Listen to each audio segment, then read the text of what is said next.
Loaded at linebacker. Mark Rogers TV continuing our series looking at the best projected players for 2013 in college football. We've made our way to linebacker and hit a gold mine. Tons of players to talk about here, especially when we throw in inside and outside linebackers, weak side and strong side, and middle linebackers into one grouping. This 10 is loaded. And we start with the best defense in the country, Alabama. #1 rushing defense, scoring defense, and total defense. And right in the middle of the mix most of the time was C.J. Moseley. Butkus Award finalist in 2012, had some shoulder surgery prior to spring practice, held out of most of the contact drills, but he should be ready to lead this Alabama defense in 2013. C.J. Moseley at number 10. At number 9, we move out to the Pac-12 and check in with one of the great linebackers in the Pac-12, and we're not talking Chase Thomas or Shayne Skov from Stanford. We go to Trent Murphy. He's less heralded, but he's more athletic at 6'6". Led the team in sacks with 10. That was number 6 in the Pac-12. And tackles for loss with 18. Yes, SEC, Stanford might have the best defense in the country in 2013. That remains to be seen.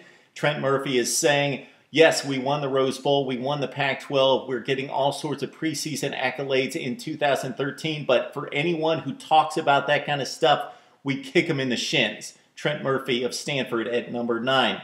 We move on to our 8th linebacker, and that's Lamin Barrow as we check back in at the SEC and LSU. Lamin Barrow with 104 total tackles. That was 5th in the SEC, 7.5 tackles for loss. He moves from the weak side spot to the middle to take off for the departed Kevin Minter, who's off to the NFL. He's also going to have to make up for 6 defensive losses. So he's going to have to provide some leadership as Lamin Barrow, and again, we expect him to do just that. Our 8th best linebacker out of LSU.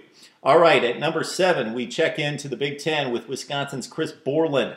104 total tackles last season, 7th in the conference, 4.5 sacks and 10 tackles for loss for Borland. He forced 3 fumbles as well.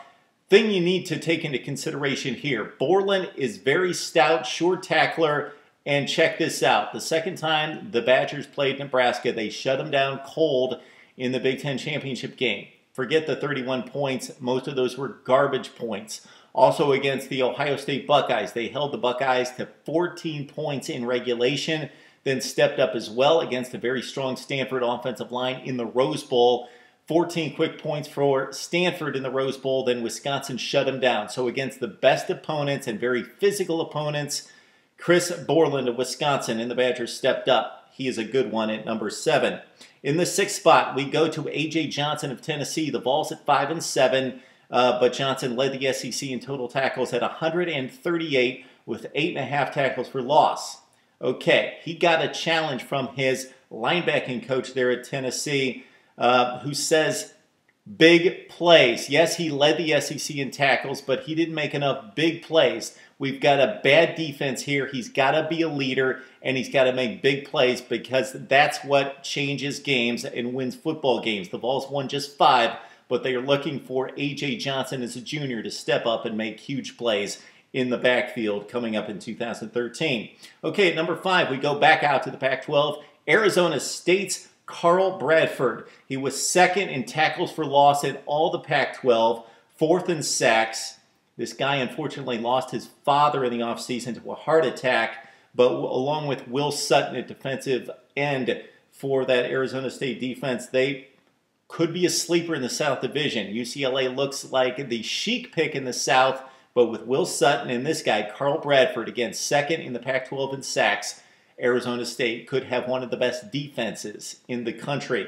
At number 4, we go back to the Big Ten and Michigan State, a down year at 7 and 6, but the defense was stout, led by Max Bullough. 111 total tackles. That was 9th in the conference, and also 9th in tackles for loss was Max Bullough. He's a sure tackler and considered one of the more intelligent football players in the Big Ten.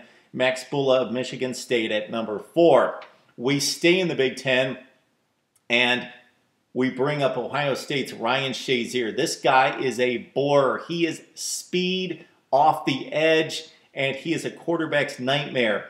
He led the Big Ten in total tackles with 115. He led the Big Ten with 17 tackles for loss. He had 5 sacks, that was 8th in the conference, and forced 3 fumbles. He, again, is a blur, sideline to sideline speed, and gets into the backfield, mostly rushes the quarterback, as Ryan Shazier. And if you wanted to see a statement play out of one player on this list, it was Ryan Shazier against Wisconsin, nearing at the end of regulation at Wisconsin. Montee Ball coming over the top to tie the game against Ohio State to preserve the regular season undefeated record. Shazier just came out of nowhere and lit up Montee Ball at the goal line. Ryan Shazier at number 3.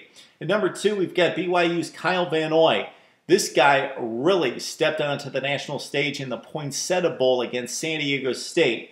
Okay, for the season, 22 tackles for loss, 13 sacks, 6 forced fumbles, 2 blocked kicks, 2 touchdowns.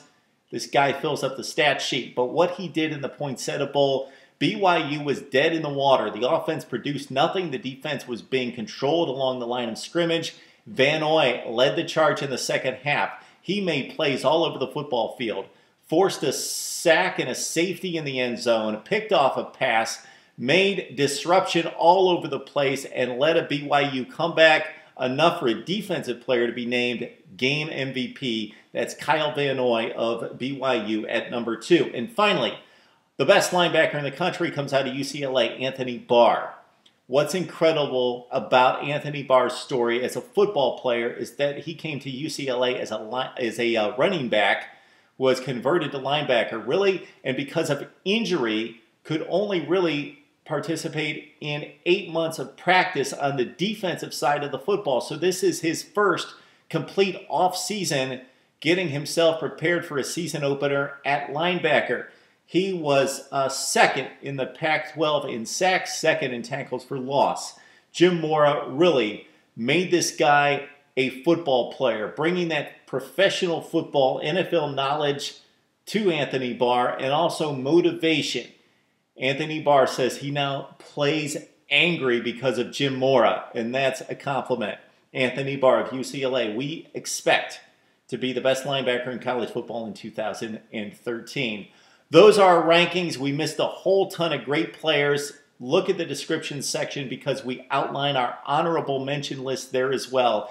And especially, we need to hear from you. Tell us where we missed it, where we should have brought some guys up the list or down and out of our top 10 right here on Mark Rogers TV.